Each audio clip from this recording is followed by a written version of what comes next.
iconic golden horses atop the Minnesota state capitol represent the aspirations of the state at the turn of the 20th century. Brian Pease of the Minnesota Historical Society explains the significance of the sculpture and the ongoing efforts to maintain it. One of the most remarkable features of the Minnesota state capitol is the quadriga, also known as the golden horses. What does it symbolize? It's called the Progress of the State. That's its official title, and it really represents the idea of Minnesota's arrival as a very prosperous and progressive and wealthy state. So when you look at the symbolism, it's a large chariot being pulled by 4 horses, and each of the horses represent powers of nature. So you have earth, wind, fire, and water. There are 2 women holding the bridles, and so they represent agriculture and industry, and together that represents civilization. So instead of just having the chariot running forward out of control, you have these women holding the bridles so they can use the powers of nature. So earth, you can use that for agriculture, and you can use the water for water power, as they were in 1900 for the waterfalls at St. Anthony to produce all those flour barrels and flour that was supplied all over the world. And so now what you have is this state that's always progressing, moving forward, and because of that progress you have prosperity. And so the man on top represents prosperity. So he has a horn of plenty in one arm that has produce, corn, wheat, everything that we produce in the state. The other hand, he has a standard that says Minnesota on it. How did this come to be a part of the state capitol? What was Cass Gilberts' inspiration? This was really something not unique to the Minnesota state capitol. As many young architects and politicians, citizens all over the United States flocked to the World's Fair in Chicago in 1893.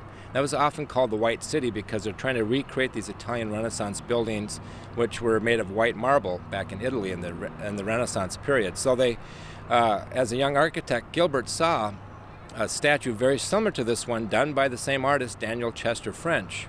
He saw that at the World's Fair, and so like any young architect, he's putting seeds of ideas into his mind, and so when he was given this commission, he thought that would be a very appropriate symbol of progress that he could put onto our state capitol. So this is all part of the original design, but it was really influenced by not only the World's Fair, but this was something that you might have seen in Europe too.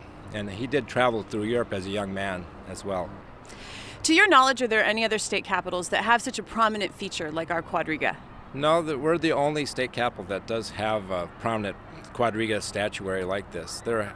I believe Pennsylvania was another state that had looked at doing that, and so that never did happen. So we have that distinction of being the one and only state capitol with this quadriga, or this large 4-horse statuary group.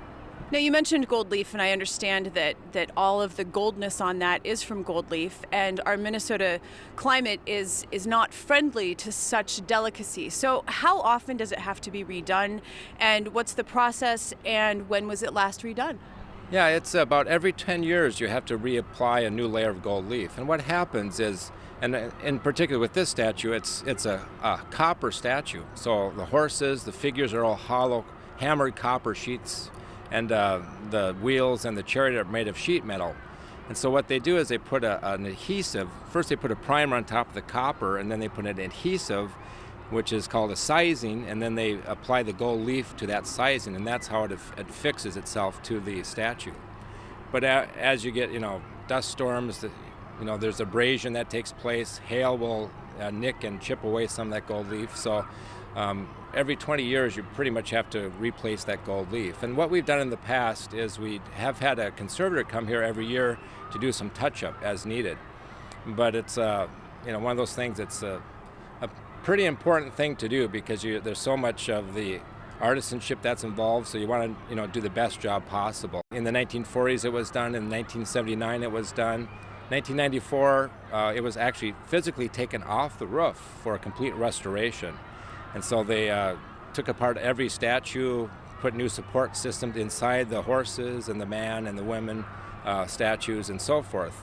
And then it came back in 1995, and then recently with the capitol restoration, they had to repair the roof underneath where the statuary sits, and so that came down in 2016, and then once again had a new layer of gold leaf applied to it. So once again we're seeing it pretty much as it would have appeared when it was first here in 1906.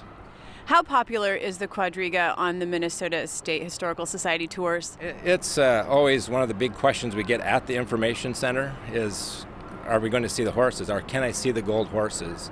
And it's a staple that we do for every tour. So on a beautiful summer day, spring, fall day, we take every tour group up here to see that. And as we mentioned, it's an iconic image, and it's something that when you see it up close, it really is pretty substantial. It's a lot larger than you see from below, and it really is impressive to see that beautiful gold leaf, especially with the sun hitting it, and really makes it shine and really give you a sense of the power and majesty of that statuary.